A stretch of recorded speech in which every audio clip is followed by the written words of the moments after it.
9:34, Argentina, Brasil, Colombia, Paraguay y Chile firmaron una carta dirigida ¿a quién? A la Comisión y a la Corte Interamericana de Derechos Humanos para expresar sus inquietudes, su preocupación respecto al actual funcionamiento de este sistema de protección de derechos humanos regional.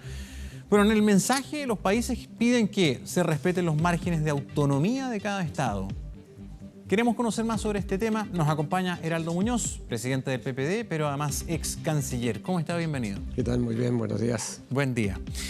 Oiga, estos países, entre ellos nosotros, han enviado esta carta. No se conoce el texto firmado por estas 5 naciones, pero hay actores que han manifestado su preocupación por el contenido de esta carta. ¿Usted coincide con Vivanco de Human Rights Watch que este es un error colosal del gobierno chileno? Absolutamente. ¿Por qué? No solo coincido, sino que diría que es un retroceso en el reloj de la historia en materia de protección de los derechos humanos. ¿Y por qué? Porque en definitiva aquí los argumentos que se están presentando son los mismos que hemos escuchado en el pasado por parte de países que resisten la existencia del Sistema Interamericano de Derechos Humanos, tanto la Comisión de Derechos Humanos como la Corte. Y aquí lo que se está diciendo es que se debe respetar la autonomía de los Estados. Siempre se ha respetado. ¿Por qué? Porque el ir a la Comisión Interamericana de Derechos Humanos o eventualmente a la Corte, que lo puede hacer solo la Comisión u otro Estado que sea miembro de la Convención Americana de Derechos Humanos, es una última instancia cuando se han agotado todos los mecanismos internos de la justicia nacional. De modo que esto no reemplaza a la justicia nacional. Y por otra parte, se hacen argumentos sobre la soberanía nacional que no tienen nada que ver con la concepción de la soberanía, donde el individuo, la persona humana, es sujeto del derecho internacional, porque este sistema está para proteger a las personas frente a la arbitrariedad, frente a la impunidad, y para eso entonces las personas pueden recurrir directamente a la Comisión Interamericana o los estados pueden ir a la Corte. ¿Qué cree usted que hace surgir esta preocupación? Porque el contenido de esta carta habla de una preocupación del funcionamiento bien estructural del sistema. O sea, reforzar el principio de subsidiariedad, reforzar que se respete la autonomía de los estados, además que las reparaciones sean proporcionales. O sea, le está diciendo, mire, sabe que usted no respeta a los países, mire, sabe que usted funciona mal y más encima castiga mal cuando ejecuta una sanción. O sea, el mensaje es bien duro. Así es, no solo eso, sino que se agrega que el sistema interamericano, es decir, la Corte y la Comisión, no considera adecuadamente las realidades políticas, económicas y sociales. O sea, para encima de todo esto... ¿Encima de esa arbitraria? Bueno, yo creo que aquí hay una interpretación muy anquilosada del sistema interamericano de derechos humanos que a nivel hemisférico y mundial ha ido avanzando para dar más garantías a las personas en contra de los estados que, por cierto, tienen que resguardarse con el debido proceso y cómo esto funciona a nivel nacional.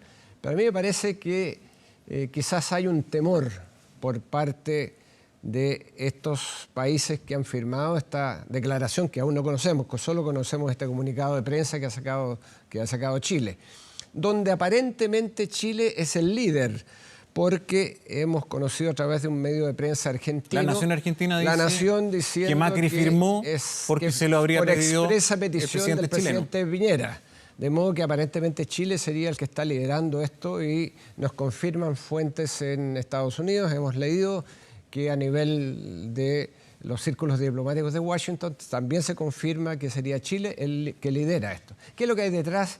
Quizás un temor que aquí existan nuevos reconocimientos de los derechos de las minorías, matrimonio paritario, bueno, un conjunto de otras materias, derechos reproductivos de las mujeres. ¿Indígenas? Pueden ser esos temas los que pueden estar pensando que aquí es necesario ponerle atajo a cómo funciona el sistema interamericano. Pero eso lo hemos visto por parte de gobiernos autoritarios en el pasado. Porque no hay solo muchos países independientes del color político. Independientes del color político, de izquierda y de derecha, que han buscado limitar al sistema interamericano de derechos humanos. Y esto es muy grave, particularmente para Chile. ¿Sabe por qué? Porque La Comisión Interamericana de Derechos Humanos se creó en Chile el año 1959 en una reunión de ministros. Entonces, de alguna manera, Chile tiene un apego a la Comisión Interamericana porque además hemos tenido una trayectoria de apoyo al sistema interamericano de derechos humanos que cumplió un papel fundamental durante los tiempos de la dictadura para salvar vidas. De modo que ahora estemos diciéndole al sistema interamericano, usted se tiene que limitar, tiene que considerar la autonomía, como si no la considerara, si la autonomía está. E insisto, se recurre al sistema interamericano, ya sea a la Comisión o eventualmente a la Corte, solo cuando se han agotado todos los recursos internos de la justicia. No, pues se puede recurrir. Una persona no puede ir a la Comisión Interamericana sin que se hayan agotado todos los recursos internos. Y las personas no pueden ir a la Corte. Solo otro Estado, que es parte de la Convención Americana, puede ir a la Corte o la propia Comisión puede enviar un caso. Da la impresión de que los dardos están enfocados hacia la Comisión, fundamentalmente. Hacia ambas, porque han habido algunas sentencias de la Corte que no han caído muy bien en muchos países. Pero también, ¿cuáles?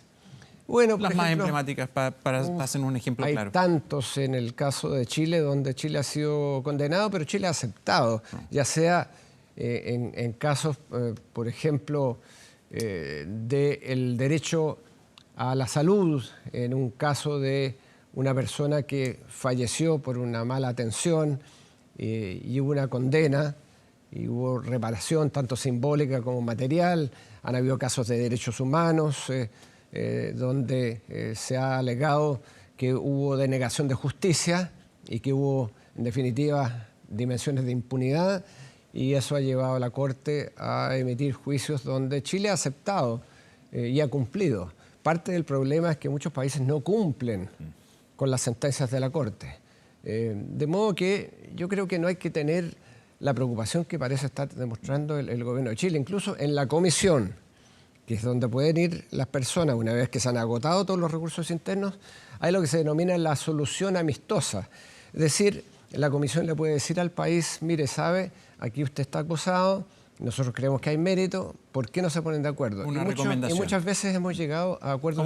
¿Cómo pasan las cosas de economía, verdad? Que se privilegia antes de ir al tribunal el acuerdo, ¿no? Claro, antes de que la comisión no emite sentencias, pero puede realizar investigaciones y realizar recomendaciones. Antes que se llegue a las recomendaciones, algunas de las cuales pueden caerle no muy bien a un determinado país, bueno, se puede llegar a una solución amistosa con el demandante. Y esas cosas yo creo que hay que tomarlas en cuenta, y Chile no puede estar a la defensiva, no puede tratar de limitar a un sistema que ha sido tan importante para Chile y donde Chile ha sido pionero. ¿Usted cree que firmar esta carta daña el prestigio, daña los pergaminos que tiene Chile en la lucha por el respeto de los derechos humanos? Yo creo que sí. Yo creo que daña la limpia trayectoria que Chile ha tenido en democracia, en materia de promoción y defensa de los derechos humanos. Porque desde la otra vereda algunos dirán, a ver, pero no sea injusto en el sentido de que precisamente Chile ha liderado, por ejemplo, el trabajo en todo lo que se está realizando con Venezuela, no solamente con el rol que ha jugado el gobierno en ese sentido, la formación de Prosur, su participación en el Grupo de Lima. Uno podría llegar a decir que esta es la primera iniciativa de Prosur, o por lo menos de una inmensa mayoría de Prosur, lamentable. Y creo que es bueno que tú menciones a Venezuela, porque aquí hay una contradicción. Nosotros hemos sido muy firmes en la promoción y defensa de los derechos humanos en Venezuela, y es muy importante que así sea, y también en Nicaragua. Pero resulta que ahora al mismo tiempo, con la otra mano, estamos diciéndole al sistema interamericano, mire, no interfiera tanto en la autonomía de los estados, considere la realidad política de cada uno de nosotros los estados, pero al mismo tiempo le estamos diciendo, sea muy firme, y alce la voz e intervenga con sus instrumentos del derecho internacional para respaldar e impedir la violación de los derechos humanos en Venezuela. Entonces aquí hay una abierta contradicción. El presidente de la República está yendo después de China a la Corte Penal Internacional en mayo, creo que está yendo, que está viendo justamente un caso en contra de Nicolás Maduro. Entonces no podemos ser líderes cuando se trata de gobiernos de un determinado signo y al mismo tiempo tratar de delimitar ese sistema internacional de protección de los derechos humanos. Convengamos que también la opinión, la evaluación de el funcionamiento del sistema multilateral está bastante en entredicho. Hay harta crítica en torno a su real utilidad o si están lo suficientemente actualizados al hoy.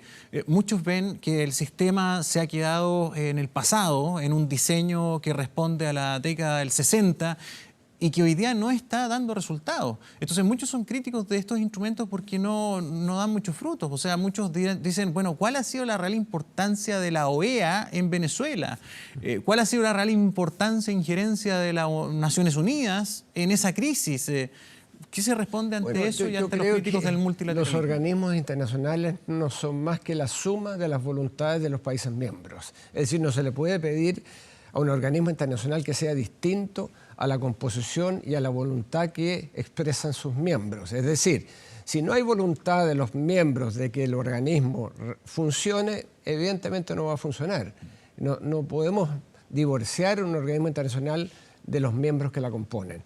De modo que si hay una crítica, tiene que ser entonces una crítica a la voluntad efectiva de los estados de darle fuerza a los organismos internacionales. Ahora, muchos organismos internacionales funcionan y funcionan muy bien. Naciones Unidas, cuando hay una catástrofe, llega ya con ayuda humanitaria, llega con fuerzas para el mantenimiento de la paz, llega con el alto comisionado de los refugiados para salvar vidas. ¿Y en Venezuela qué ha pasado con la ONU? Y en Venezuela la ONU tiene un papel significativo por la vía de la alta comisionada de los derechos humanos. Ha habido harta crítica. Bueno, sí, pero efectivamente ha habido una misión de avanzada, allá ha habido un informe oral muy crítico del régimen, el régimen que estaba diciendo venga la alta comisionada, ahora ha sido crítico de la alta comisionada por este primer informe oral y ahora habrá un informe escrito, de modo que es un papel significativo, pero no puede reemplazar la voluntad de los estados para ya sea imponer sanciones o acciones políticas que permitan una salida pacífica a la profunda crisis venezolana. De modo que Naciones Unidas no puede reemplazar. A mí me gustaría un papel un poco más activo del secretario general de Naciones Unidas, porque él tiene una investidura muy importante y tiene la posibilidad de repente de nombrar un enviado especial para Venezuela, pero no lo hará al menos que exista una voluntad de recibir a ese enviado especial por parte del régimen. Si es que no existe, bueno, es una pérdida de tiempo, de modo que seguramente le está calibrando la posibilidad de cuánto puede interferir, participar Naciones Unidas, la Secretaría General en una situación tan delicada como la de Venezuela.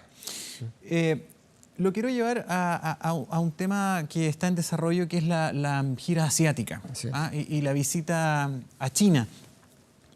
Partiendo por un punto, ¿usted cree que es justa la crítica que ha puesto sobre la mesa el presidente ejecutivo de Codelco de que no invitaron a la cuprera a este viaje?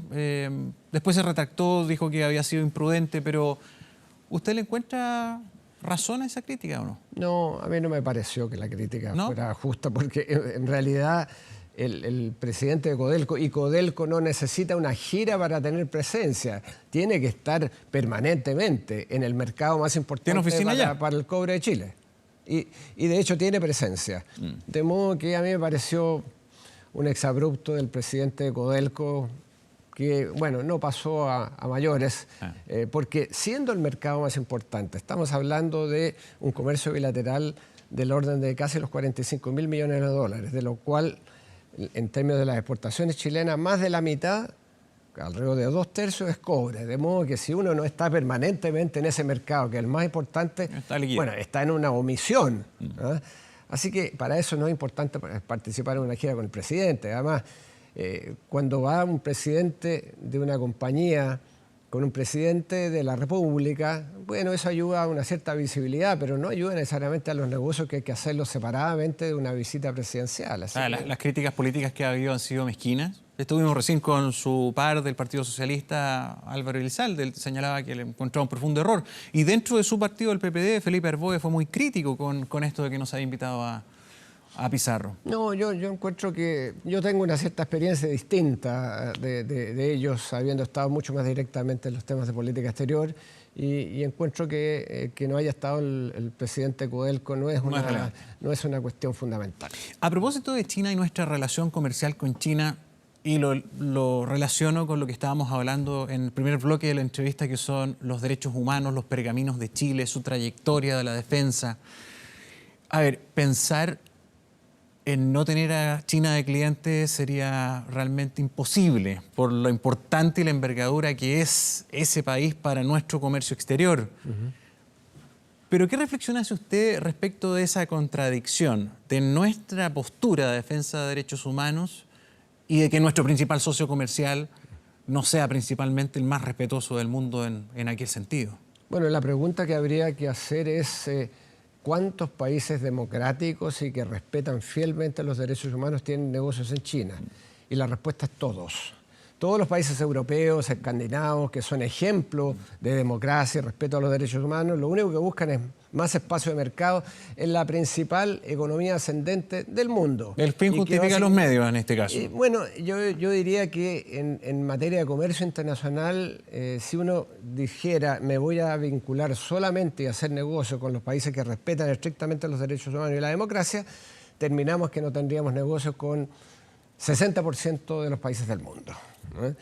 Y hay otra dimensión que creo que es importante tener en cuenta, porque la política internacional es lo que se denomina la realpolitik. Uno tiene que estar consciente de los intereses nacionales y eso es lo que debe guiar la política exterior, y de repente hay contradicciones, las hay, pero así es la realidad del mundo. El mundo no es todo lo que nosotros quisiéramos desde el punto de vista ético y hay que lidiar con esa realidad. ¿Qué es lo que pasa con China? La pregunta que habría que hacer es, ¿China ha tenido democracia alguna vez? Y la respuesta es no, porque antes de la revolución que encabezó Mao Zedong y dio origen al régimen comunista actual, lo que había era un sistema semifeudal. Del semifeudalismo se pasa a una economía comunista liderada por Mao, y luego todo lo que conocemos, sin embargo, una enorme apertura económica después de Deng Xiaoping, estamos hablando de los años 80, y una situación como la que conocemos de una potencia ascendente. Nunca ha tenido democracia, nunca ha habido una tradición de democracia, nunca ha habido una carta asiática de derechos humanos, a diferencia de una carta democrática interamericana. Es decir, uno le puede exigir mucho más a la región latinoamericana, porque primero es la nuestra y segundo porque tiene una larga tradición de respeto a los derechos humanos, de compromisos, de firma de tratados, desde la Carta de la OEA, desde la Declaración Americana de Derechos Humanos, de la Carta Interamericana de la Democracia, desde los protocolos tanto de Mercosur como de otras instancias que excluyen a aquellos países de los beneficios de la integración que hayan dado golpes de estados, etcétera. Entonces, pero hay una tradición que no existe. Se entiende, además que es una cultura completamente distinta. Una cultura distinta, la pregunta es, pero una cultura distinta que no exime de la protección y la defensa de los derechos humanos. Lo que pasa es que usted ha ido a esta gira. Entonces, le pregunto si en las bilaterales, en estas reuniones también, hay espacio en que un país chiquitito como Chile, pero con importancia en este sentido, manifiesta su postura o puede también contribuir a que este régimen avance en estas materias, o acá hay silencio total porque es el cliente principal. Mire, había un mecanismo bilateral que en algún momento comenzó a desaparecer y era una instancia bilateral con China sobre derechos humanos, donde Chile le hacía preguntas a China respecto a la situación de los derechos humanos y China hacía lo mismo con Chile. Y eso me parecía una situación respetuosa donde nosotros podíamos decir lo que pensábamos que estaba sucediendo en China y ellos hacían lo mismo. Esa instancia en algún momento fue decayendo, pero yo me recuerdo de haber participado en alguna reunión con autoridades chinas. De hecho, cuando yo era subsecretario de Relaciones Exteriores, estamos hablando del año 2000 más o menos, cuando visitó el viceministro de Relaciones Exteriores de China, donde esa instancia operó. Después, por alguna razón, pasaron los años, ha ido decayendo. No sé si funciona en este momento, Pero existía esa posibilidad. Ahora un país relativamente pequeño como Chile, ir a decirle a China lo que tiene que hacer... una gota en el mar. Pero siempre hay discusiones al margen, siempre hay discusiones sobre el tema de Venezuela, sobre la situación de los derechos humanos. Entonces, siempre hay una posibilidad de pasar un mensaje o de decir esto es lo que yo pienso. De modo que nosotros creo que no debiéramos de restarnos de esa posibilidad de decir lo que pensamos. Heraldo, lo otro que me parece interesante, y fíjese que las encuestas incluso acá en Chile dan cuenta de que para la ciudadanía nacional hay harto interés en el desarrollo de la guerra comercial. La gente está interesada, lo considera importante, ve que esta guerra entre Estados Unidos y China puede tener efectos para nosotros, para nuestro día a día. Qué complejo es manejar la relación, porque ahora vemos al gobierno, a nuestros representantes también del mundo privado en China, con la gente de Xi Jinping, y por otro lado vemos a otro importante socio comercial, Estados Unidos, mirando atentamente lo que está ocurriendo. Estaba muy atento del asunto de la posibilidad de la reunión del presidente de la compañía Huawei, que es súper importante esa compañía porque la lleva en materia de comunicaciones, 5G. El 5G, que es una prioridad. Así es. Entonces, tiene que haber un manejo bastante sutil, cuidadoso. ¿no? Sí, Cuidadoso. por supuesto. Bueno, a mí me parece, en primer lugar, y yo lo digo sin pelos en la lengua, me parece inaceptable y de una arrogancia incalificable la actitud del secretario de Estado Pompeo de venir a decirle a Chile lo que tiene que hacer en sus relaciones económicas internacionales. Y llegar a decir que el presidente no debe ir a Huawei, a esta compañía, a esta gran compañía, digamos, digital, a mí me parece de una arrogancia absolutamente inaceptable. Chile tiene que hacer lo que corresponda al interés nacional de Chile. Y eso significa que tiene que desarrollar las relaciones económicas que Chile estime conveniente con China y también con Estados Unidos. Si Chile no tiene que optar entre China versus Estados Unidos. Vengan todos. Tenemos que, el criterio es lo que le conviene a Chile en sus relaciones económicas internacionales para crear más inversión, más empleo, más prosperidad. Eso es lo que corresponde. Y para eso, si nos tenemos que relacionar con Europa, con China, con Estados Unidos, me parece muy bien. Seguimos recibiendo más inversión de Estados Unidos que de ningún otro país, en términos de países individuales. Sin embargo, claro, desde hace tiempo que nuestro principal socio comercial es China. De modo que tenemos que balancear, equilibrar estos socios comerciales y socios en materia de inversión, pensando siempre en el interés de Chile. Y diciéndole a Estados Unidos, Chile podrá ser un país relativamente pequeño, pero por favor, usted métase en lo suyo. Pero porque por lo demás... da la impresión de que eso ocurrió, o sea, no se dejó pautear acá Chile por... Sí, me habría gustado que si es que Chile tenía la intención, y el presidente si tenía la intención de ir a la planta de Huawei, que lo hubiera hecho. Pero bueno, yo creo que es una materia de la definición de la agenda. Y lo importante es tener esas relaciones que le convienen a Chile y punto, no pensar en ir más allá. Y con Estados Unidos tenemos una relación cordial, tenemos una muy buena vinculación económica desde hace mucho tiempo, no hay que dejarla de lado de ninguna manera, pero cuando hay una guerra comercial nosotros no debemos tomar partido, debemos tratar de que se cumplan las reglas internacionales, que no haya proteccionismo, que tengamos apertura y que tengamos la posibilidad entonces de llegar al mercado asiático, que es el horizonte del futuro, liderado por China, como también a mercados súper importantes como sigue siendo Estados Unidos. Bien. Heraldo Muñoz, muchas gracias por venir. Muchas gracias por la invitación. Muy buen día.